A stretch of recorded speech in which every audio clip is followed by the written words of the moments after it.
Хорвоо ертөнцийн хоёр төрлийн хүн байдаг гинэ. Нэг нь болохоор цаг завтай мөртлөө мөнгөгүй. Нөгөөх нь болохоор мөнгөтэй мөртлөө цаг зав байхгүй. Гэхдээ бодит байдал дээр гурав дахь төрлийн хүмүүс бас байдаг. Тэр нь цаг завтай мөртлөө бас мөнгөтэй хүмүүс. Ийм хүмүүсийг юу гэдэг гэхээр цаг хугацаанд баригддаггүй. Санхүүгийн эрхчлөөнд хүрсэн хүмүүс гэдэг. Hi, welcome back. Тэмүүлэн байна. Манай мөнгөний сэтгэл зүй санхүүгийн тухай ярьдаг Money Wise Master Channel тавтай морил. Өнөөдрийн видеогоор та бүхэндээ би Okazaki Katsuhiro гэдэг хүний бичсэн Шаргуу бос ухаалаг гэдэг номын тухай ярилцъя гэж бодлоо. Ингээд let's talk about money. За юуны төрөнд зохиолчийн тухай товч танилцуулъя. Хэд хэдэн бизнестэй мөнгийг яаж ажилтгийг менторын тусламжтайгаар мэдээж авсан тэрээр санхүүгийн эрхчлөөнд хүрсэн гэж үздэг. Тэгээд төгөрч болохгүй бас хэдэн зуун мянган хүнд санхүүгийн тал дээр, бизнесийн тал дээр тус болсон бас хувь хүний хөгжлийн тухай, санхүүгийн тухай бас хэд хэдэн ном гаргасан юм байлаа. Тэгээд энэ ном нь 5 бүлэгтэй. Тэгээд уншихад маш ойлгомжтой мэдээж монголоор бичсэн. Ямар 5 бүлэгтэй гэхээр нэгдүгээр бүлэгт нь болохоор хүмүүсийн мөнгөний сэтгэл зүй, хандлагын тухай ярьсан байдаг. За хоёрдугаар бүлэгт нь болохоор мөнгө, цаг хугацаа, орон зай баригдахгүй амьдрах тухай ярьсан байдаг. За гуравдугаар бүлэгт нь болохоор хизээч бид нар баян болдгүй шалтгаануудыг бас товч ярьсан байгаа. За дөрөвдүгээрт нь бол мөнгө олох систем болон ажиллах аргууд, тавдугаарт нь болохоор яаж мөнгө, цаг хугацаанд баригдахгүй эрхчлөөтэй амьдрах вэ, санхүүгийн эрхчлөөнд яаж хүрэх вэ гэдэг. За нэгдүгээр бүлэг нь болохоор хүмүүсийн мөнгөний сэтгэл зүй болон хандлагын талаар өгүүлсэн байдаг. Ядуу дундаж амьдралтай хүмүүсийн нийтлэг гаргадаг мөнгөний хандлага, мөнгөний алдаа. Тэр ташаа ойлголтуудыг бид нэр дахин сануулж өгсөн. Ихэнх хүмүүс чадвартай, шургуу сайн ажиллавал орлого нэмэгдэж амьдрал сайхан болно гэж бодлоо. Яг үүндээ бол зохиолч хэлж байгаагаар бол ур чадварын түвшин ихсэх тусам шаргуу ажиллах тусам орлогын түвшин нэмэгддэг гэж боддог хүмүүс. Яг үүндээ бол орлогын түвшин ур чадварын түвшингээс хамааралгүй байдаг гэсэн санаа ил. За тэрнээс гадна бас бид мөнгөө байгагийн хэрээр үрдэг, статус гейм тоглодог, хэрэггүй юмд үрдэг, авах гэж байгаа юм үр ашигтай юу, бидэнд хэрэгтэй юу, хэрэггүй юу гэж асуудгүй улмаас бид нэр өөртөө ямар ч хэрэггүй юмыг худалдан авч ч юм уу өөртөө ямар ч хэрэггүй юмд мөнгөө зарцуулж өөртөө хуурдаг гэсэн санааг илэрхийлж өгсөн байна. За тэгээд бас биднийг ажиллах аргаа өөрчлөхгүй л нэг л мэдхэд таны ажлыг өөр хүн хийх болно, альсгүй таны ажлыг робот хийх болно гэсэн санааг гаргаж ирсэн байлаа. Тэрэн дээр ямар жишээ авсан гэхээр робот хүн хоёрын жишээ. Тэгээд жишээлбэл бид нэр өдөр тутам өөрсдөө апдейт хийж өөрсдөө мэдлэгийг сайжруулж өөрийнхөө ур чадварыг дээшлүүлэхгүй бол нэг л мэдхэд таны хийж байгаа ажлыг чинь робот хийх болно. Таныг роботоор солино. Тийм болохоор цаг хугацааг ашиглаж өөрийгөө ямар ч апдейт хийжээ, шинэ юм суржээ, шинэ юмд нээлттэй байжээ гэсэн санаа гаргаж өгсөн. Тэгээд үндсэндээ ер нь энэгээр юу гэж хэлэх гээд байна гэхээр та бидэнд ерөөсөө нэг их цаг хугацаа байхгүй. Хүмүүс нэг 80 90 жил амьдрал нас удаг. Тэгээд тэр 90 жил гэдэг бол тийм урт хугацаа биш. Тэгээд тэр богинохон хугацаанд цаг хугацаа битгий дэмий үргэлжээ гэсэн санаа.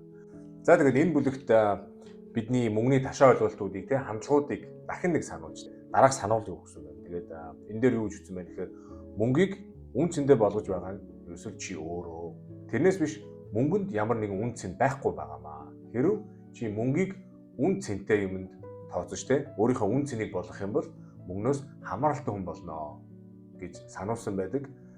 За хоёрдугаар бүлэгт нь болохоор мөнгө, цаг хугацаа орон зайд баригдахгүй санхүүгийн эрхчлөөнд хүрэхийн тулд бид нэр өөрсдийн хийж болох зүйлүүдээс ямар юу хийж чадах юм бэ, юу хийх боломжтой юм бэ гэдэг сэдвийн талаар өгүүлсэн байгаа.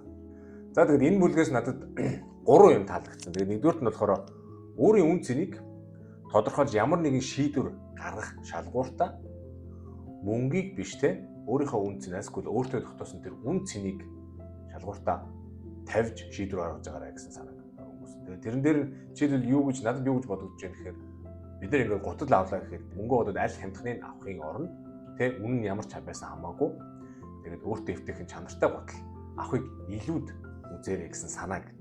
За хоёрдугаарт нь болонгод санхүүгийн эрхчлөөнд хүрсэн бас санхүүгийн эрхчлөөнд хүрээгүй хүний тийм дөрөв ялгаа байдаг юм байна.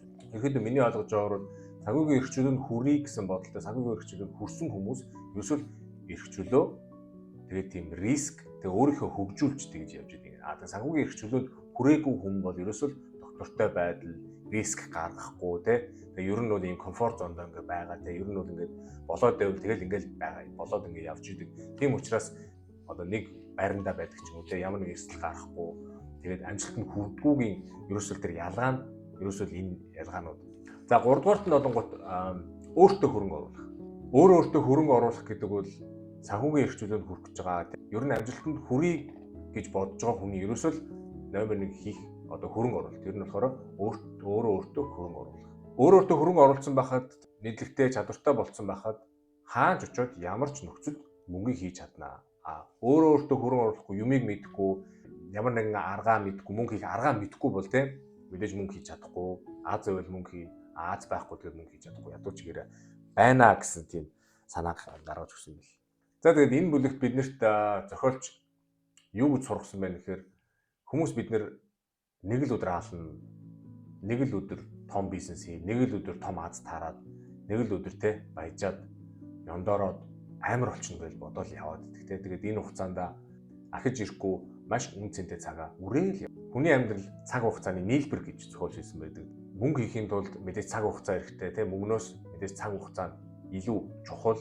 Мөнгнөөс цаг хугацаа илүү чухал. Цаг хугацаанаас илүү туршлага чухлаа гэж бичсэн байна. Тэгээд тэр нь юу гэх гээд байгаа санаа вэ гэхээр ерөөсөө өөрийгөө хөгжүүлээ, өөрийгөө апдейт хий, өөрийгөө open mind бай, шинэ юм сураа гэсэн тийм санамжийг хэлээд байна.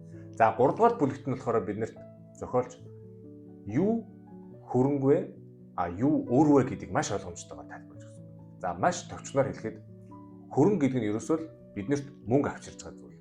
За өөр гэдэг нь болохоор бидний карманаас мөнгө гарч байгаа зүйлийг хөрөнгө болон мөнгө гэдэг юм байна. Тэгэхээр тэрнээс гадна хүмүүс бид нэр ялангуяа ядуу дундаж амьдралтай хүмүүс яагаад баяждгүйгийн шалтгаануудыг хэлж өгсөн гэдэг. Тэр нь жишээлбэл юу юм гэхээр хүмүүс бид нар бодохдоо байр эсвэл машин авчлаа гэнгүүт хөрөнгөтэй болчлоо гэж ойлгодог. Яг үүндээ тэр нь ерөөсөө үр байдаг. Байраа өөр төлөөд авсан байдаг. Банкны лизингтэй сар болгон мөнгө төлдөг. Байрныхаа засвар тэгэл сөөхий янз бүрийн байранд шаардлагатай мөнгнүүд ингээ бид карманаас гаргаж төлж идэг. За машин юм бас ямар ч ялгаагүй. Нэг үнэтэй машин автлаа гэхэд 6 сарын дараа үнэн тал нь өнгө болдог тий. Тэгэл бензин доос эвдрэл тэгэл нааша цаашаа ингээл явж хахад машины үн жил ирэх тусам сар үрээр ингээд унсаар байдаг. Тэр нь ерөөсөө хөрөнгө биш өөр юм аа гэсэн санааг номоор дамжиж өгсөн байдаг. За тэрнээс гадна хүмүүс банкнд мөнгө хадгалуулах дуртай тий. Жил болгон мөнгөний үнц нь алдагдж идэг, инфляцийн түвшнээр шалтгаалаад мөнгөний тий худалдаа авах чадвар нь багасч идэг учраас банкнд мөнгө хадгалуулаад ямар ч нэмэр байхгүй тий. Ерөөсөө мөнгөө алдаж гинэ гэсэн санааг бас бичиж өгсөн байдаг. Тэгээд тэрнээс гадна бид нэр статус гейм их тоглодог. Статус гейм хүн амт юу гэж хөвөл те манайд тийм ой байшинтай болсон байлаа. Тэр хүн тийм машинтай болсон. Би одоо тийм машинтай болохгүй те хүнийг дуурайж хүний дарамт шахалтанд гэр бүлийнхаа найз нөхдийнхөө ямар нэгэн хүний тийм шахаанд орж те статус гейм тоглодог. Тэр тийм болохоор бид нэр ядуу тэгээ дундаж амьдралтай хүмүүс ерөөсөө баяжиж чаддгүй гэсэн санааг 3 дахь бүлэгтээ бичиж өгсөн. За 4 дугаар бүлэгт нь болохоор мөнгөний тухай те мөнгө олох системийг ойлгоход ажиллах аргын хариулт нь гарч ирнэ гэж үзсэн. Тэр нь юу гэсэн үг вэ гэхээр мөнгө олох олон системүүд байгаа тий. Хамгийн гол нь тэрийг системийг өөртөө бий болгох, тэр системийг ойлгоход ач холбогдол өгөх хэрэгтэй гэсэн санааг. За тэрнээс гадна бас идэвхтэй орлого, идэвхгүй орлогын талаар бас маш ойлгомжтой товчхон тайлбарлаж өгсөн байдаг. Тэгээд идэвхтэй орлого нь болохоор хязгаартай байдаг, идэвхгүй орлого нь хязгааргүй байдаг гэсэн санааг бас өгүүлж өгсөн байлээ. Тэгээд тэрнээс гадна баян аав, ядуу аав одоо надад ном нөгөө rich dad poor dad тэрэн дээр гардаг тийм 4 мөнгө олох квадрант систем байдаг гэж зохиолч бичсэн байдаг. Тэр ямар систем байдаг гэхээр нэгдүгüүрт нь болохоор employee болохоор зүгээр 8 цагийн ажил хийдэг, өөрийнхөө цагийг мөнгөөр сольдог ажилчид байна. За хоёрдугаарт нь болохоор жижиг бизнес, гарааны бизнес ч юм уу жижиг бизнес хийдэг. Тэгээ өөрөө тэндээ ажилдаг, өөртөө цалин олгодог self employee гэж. За гуравдугаарт нь болонгууд бизнес owner гэж. Бизнес owner гэхээр компани захиралтай, компани нэг өөр компанитай тэгээд хүмүүс ажилуулдаг. Тэр нь өөрт нэг орлого авчирч байдаг. За тэгээд нөгөөх нь болохоор дөрөв систем болонгууд investor тийм. Investor хөрөнгө оруулаад гарааны бизнес, янз бүрийн бизнес үйл хөдлөх, тэгээд хөрөнгөний зах зээлд хөрөнгө оруулаад тэрнээс ашиг орлого олж амьдэрдэг. Тийм 4 систем байдаг гэж бичсэн байдаг. Тэгээд энэ дээр энэ дөрвийнх нь болохоор employee тэгээд self employee болохоор идэвхтэй орлого олдог хүмүүс, нөгөөх нь болонгууд business owner, investor хүмүүс болонгууд идэвхгүй орлого, passive income олдог хүмүүс байдгаа гэж бас дахин бид нарт сануулж бичсэн байдаг. За 5 дугаар бүлэгт нь болонгууд ерөөсөө эрхчлөөтэй цаг хугацаа мөнгнөөс хамааралгүй эрхчлөөтэй санхүүгийн эрхчлөөтэй амьдралын тухай бичсэн байдаг. Тэгээд би энэ бүлгээс юу ойлгосон бэ гэхээр ерөөсөө мөнгнөөс цаг хугацаанаас хамааралгүй эрхчлөөтэй амьдрахын тулд ерөөсөө хийх хамгийн чухал юм санхүүгийн боловсрол юм байна. Basic. Санхүүгийн боловсрол миний хувьд юу гэхээр ерөөсөө зарлага багасгаад орлогоо ихсгээд тэрээр үлдсэнийг нь цааш нь хийгээд хоригдлуулад мөнгө ашиглах. Ерөөсөө бас яг энэний тухай энэ номдоор маш товч бичсэн байгаа. Тэгээд миний хувьд ерөөсөө хамгийн чухал юм эрхчлөөтэй амьдралын эхлэл ерөөсөө өөртөө хөрөнгө оруулах, өөрөөрөө апдейт хийх, open minded байх юм аа. За тэгээд бас mentorship-ийн тухай энэ номдэр зохиолч өөрийнхөө түүхээсээ өөрийнхөө mentorship-тэй яаж уулзж ирсэн, mentorship-ээс ямар зөвлөгөө авч ирсэн, тэгээд mentorship түнд яаж тусалсан гэдгийг тухай бас гоё бичсэн байдаг. Тэгээд хамгийн гол нь яах ёстой юм бэ гэхээр ямар нэг юм хийгээж болж ямар нэгэн амжилтанд хүрэх эсвэл ямар нэгэн юм хийя гэж бодож байвал яг тийм юм хийсэн, тийм амжилтанд хүрсэн хүнийг олж уулзаад тэрнээс зөвлөгөө аваарай. Тэр шиг гоё хүчтэй үр дүнтэй зөвлөгөө гэж байхгүй. Хэдий их ном уншаад, хэдий их подкаст сонсоод, хэдий их семинар цугаад, хэдий их юм ганцаараа хийгээд mentorship гэдэг бол салгаж болохгүй ойлголтоо хэрэг амжилтанд хүрэх, хэрэг мөнгөтэй бол хөрөнгөтэй болъё гэж бодож байвал гэсэн санаа гоё бичиж өгсөн. За тэгээд эцэст нь мэдээж хүмүүстэй зорилго тавих хэрэгтэй. Хүн хүний зорилго ондоо, хүн хүний зорилго яаж тавихаас шалтгаалаад тэр зорилгодоо хүрэх арга замд ондоо байдаг. Бүх хүмүүс зориулсан тийм нэг жор байхгүй гэсэн санааг бас илэрхийлж өгсөн байлаа. Тэгээд эцэст нь бид нэрт юуг сануулсан гэхээр ерөөсөө өөрийгөө хөгжүүл, комфорт зоноосоо гар, тав тухтахгүй байдалд ор, челленж хий, өөрийгөө хөгжүүл, open minded бай. Тийм байх юм бол аянда боломжууд гарч ирдгээ гэсэн тийм санааг биднэрт дахин сануулсан байна энэ номон дээр. За тэгээд энэ хүртэл хамт байсан та бүхэнд баярлалаа. Шаргуу бас ухаалаг гэдэг ном айгүй ийм жижигхэн ном байлээ. Тэгээд Монгол дээр уншсан. Тэгээд би энэ номыг уншиж байгаа хугацаанд юу гэж бодсон гэхээр энэ Rich Dad Poor Dad гэдэг баяа ятуу аав нэлээд төстэй санагдсан. Тэгээд энэ нэг 4 квадрант тэгээд яаж юу хөрөнгөтэй болж эхлэх вэ те. Тэгээд энэ хүн бас үйл хөдлөлийн талаар бас зөндөө ярьсан байдаг. Тэгээд ерөнхийдөө миний одоо те take away энэ номноос гаргаж авсан гол санаа нь юу юм бэ гэхээр ерөөсөл хүн мөнгөтэй болъё, хөрөнгөтэй болъё, ямар нэгэн амжилтанд хүрье гэж бодож байвал ерөөсөл өөрийгөө эхлэх хэрэгтэй. Өөрийгөө бэлдэх хэрэгтэй юм байна.